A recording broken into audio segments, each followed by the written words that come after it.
WGNSradio.com. Rutherford Issues with Brian Barrett on FM 101.9 and AM 1450 Murfreesboro, FM 100.5 Smyrna, and streaming at WGNSradio.com. Rutherford Issues is powered by Middle Tennessee Electric. United Communications is MTE's internet company, and they're serving homes and businesses across the mid-state with super fast and 99.99% reliable internet fiber services. More online at mte.com/internet. That is pretty reliable, just like my two guests here this morning. Executive Director of the American Red Cross Heart of Tennessee chapter, John Mitchell, and you brought in a friend this morning. Yes, Gene Baker with the our blood donation side. So Gene does a great job of getting out in the community in Rutherford County and setting up blood drives at different locations, and he can better explain his roles and goals. Yeah, and that's why you call him Gene the dancing machine? That's right. Gene and I have a lot of fun. We're all kind of from the same time frame, and we age ourselves pretty quickly with some of the jokes that we tell. Dad jokes. Yeah. So what do you call John? Oh, I better not ask that. Yeah. We don't want to go there. Not on the radio anyway. Yeah. Well, good to have you both here today. John, the news has really been flooded with all of the severe weather, and this has just been, I guess, probably the worst week all across, well, from the Midwest to the Northeast to the Southeast and here in the Mid-South. Yeah, it's, for us in the Red Cross, we continue to show statistics and see statistics that are saying our response time is shrinking, between major events. And you're exactly right. These last couple weeks is a good example of, what was happening with the flooding in Texas, and of course you go out west, and different times there's going to be the fires. But I mean, tornado and flooding has been the big thing.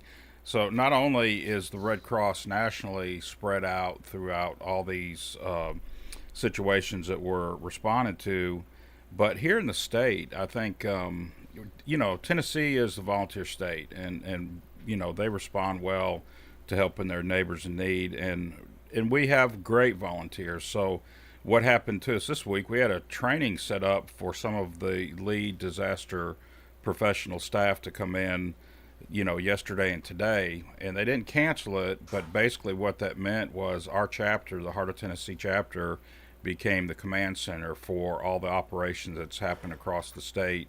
I mean, there was flooding up north of Nashville, of course we know about Murray County.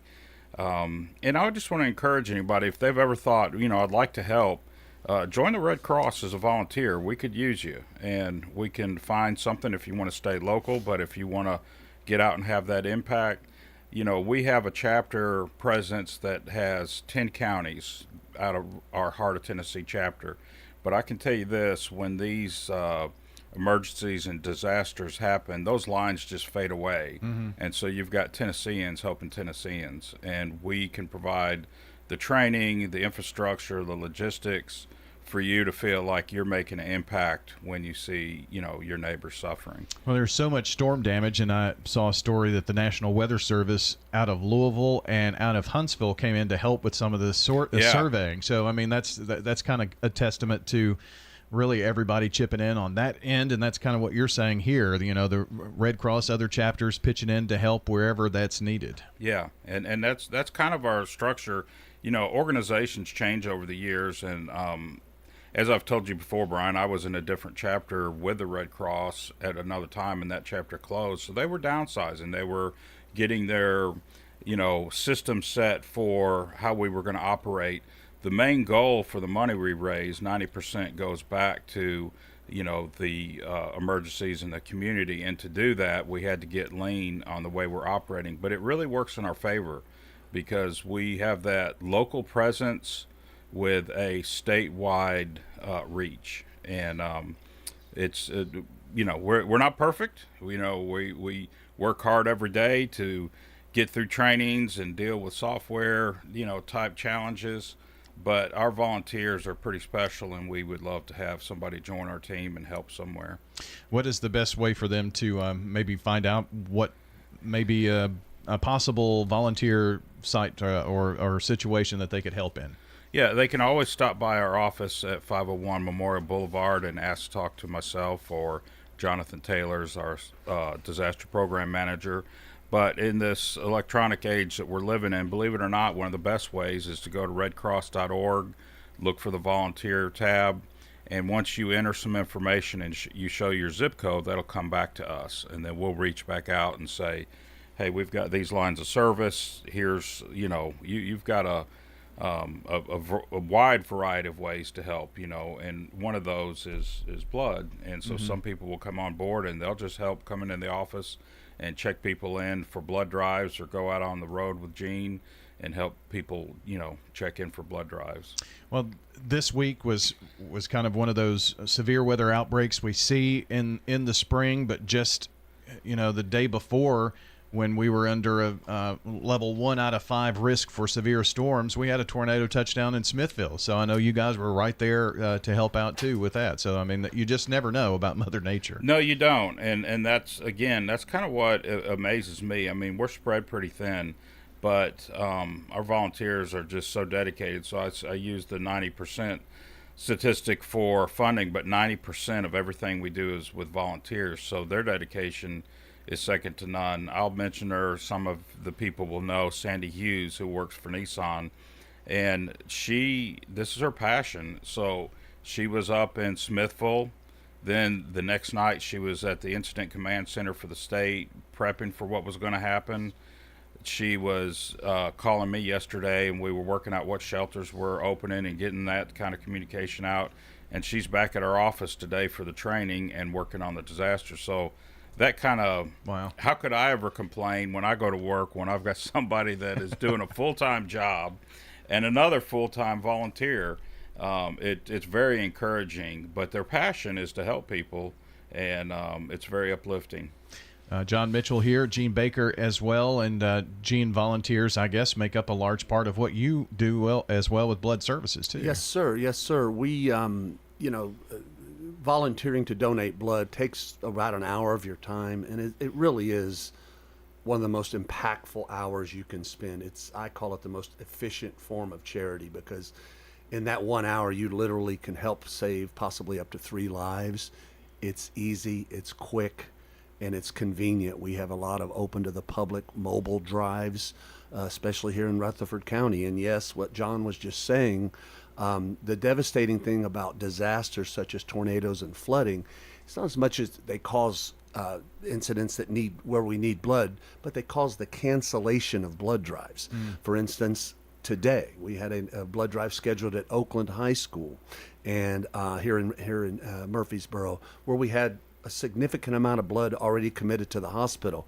Yesterday at 3 or 3:15, they decided to close schools. There goes the blood, and it's gone. And so that's why disasters like that not only affect other things, but they affect our blood supply too. Sure. So we need folks to think about that and go out and find a place that is open to donate blood. The Blood Center in Murfreesboro here open 5 days a week. We got World Outreach Church that usually runs about once a week, open to the public. We got many other public venues to just go to redcrossblood.org, plug your zip code in, and find a blood drive.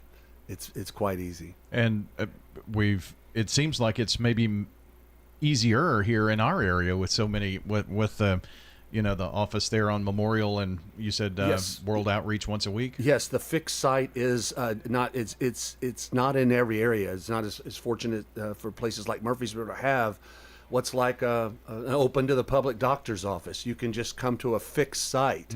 But if sometimes that's not convenient for someone that might live on the far north or the far west side, and that's why World Outreach Church or, other churches or, maybe there's a bus will park at a Kroger or a Walmart or things like that. They're always open to the public, but there's always something out there. So how do you respond to, let's just take today's instance, Oakland High School was going to be one of your blood sites, and they're closed today. So how do you regroup from that? You encourage people to come and Yes. donate at the fixed site? It's just making the ask and doing what I'm doing now, making people aware of how that does affect our blood supply. It's not that there was it's not like there was a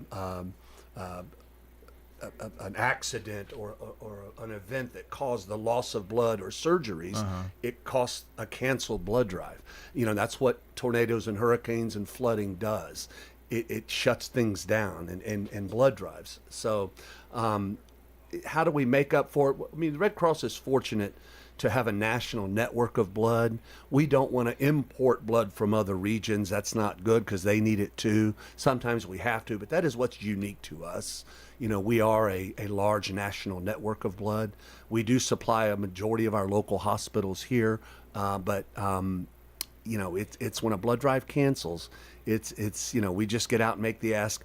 Unfortunately, that blood drive is comprised of a lot of students and first-time donors, so that one's going to be hard to make up. I don't know how many of those students are going to go donate after school, or some of them will, but those are particularly hard. But that's the way the education sector works: snow, ice, Sure. rain. I mean, we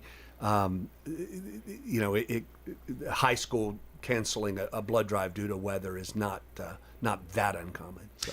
We have joining us in studio from the American Red Cross, John Mitchell. He is the executive director of our Heart of Tennessee chapter, based here in Murfreesboro, but encompassing 10 counties here in the mid-state. Gene Baker with Blood Services also joining here today. And appreciate you both being here. Final appeal here, Gene, to kind of make sure that we just let folks know we need blood donations, and redcross.org, the best place to go, right? Redcross.org, the best place to go. And real quick, our number one priority right now is also closing the sickle cell gap. Sickle cell disease is the number one genetic disease in this country, and it affects roughly 100,000 people. And 90% of those, or 90,000 roughly, are of African descent. We need our blood drives to start looking more like our communities. There's unique antigens to every ethnicity. The Hispanic community has unique antigens in their blood, where we need Hispanics to come out and donate. We need just like Caucasian European descent, like such as me and you. We have certain antigens in our blood where we need. With African Americans right now, only 40% of the blood we're giving to sickle cell patients comes from African Americans, and that causes some serious risks in the other 60%. It's just we're talking about it more because we're not accepting. Right now, Caucasians donate about 3 times the rate per capita as African Americans. Right now, we've got to keep talking about that and say we can't continue to accept that. There's some reasons, some of our country's history, very shameful things that have happened in the past that caused some of that mistrust, inequities, but we have to own up to it, talk about it, and right now we're just asking, please think about that. We can't continue to have this happen. Please, we ask our African American donors and Hispanic donors and Middle Eastern donors, please come out and donate blood. People in your own ethnicity need you, and like I said, we need our blood drives to start looking more like our communities. Yeah, that's probably something that not a lot of people understand. Right. Honestly. Right. It's about talking about it more. I was at Oakland High School for several hours Wednesday, talking about that to young donors of different ethnicities, Middle Eastern donors, African American donors, Hispanic donors, young donors. We just get out and donate blood. Your folks that just like you need you. Yeah. Good point to end on. John, thanks for coming in. Thanks for Brian. bringing the dancing machine in with you, Okay, yeah, he's out there. He'll be back, too. John Mitchell joining us today. Gene Baker, American Red Cross, redcross.org. Put in your zip code. Very easy to do, and you'll be able to help lots of folks. Volunteerism. You can do all of that, too, at redcross.org. That's it for our time today. Thank you so much for being a part of the show. And don't forget, if you miss part of the program, you can check the podcast at WGNSradio.com, wherever you listen to audio, and even watch on Big G TV on our YouTube, Facebook, and X channels. Have a great one.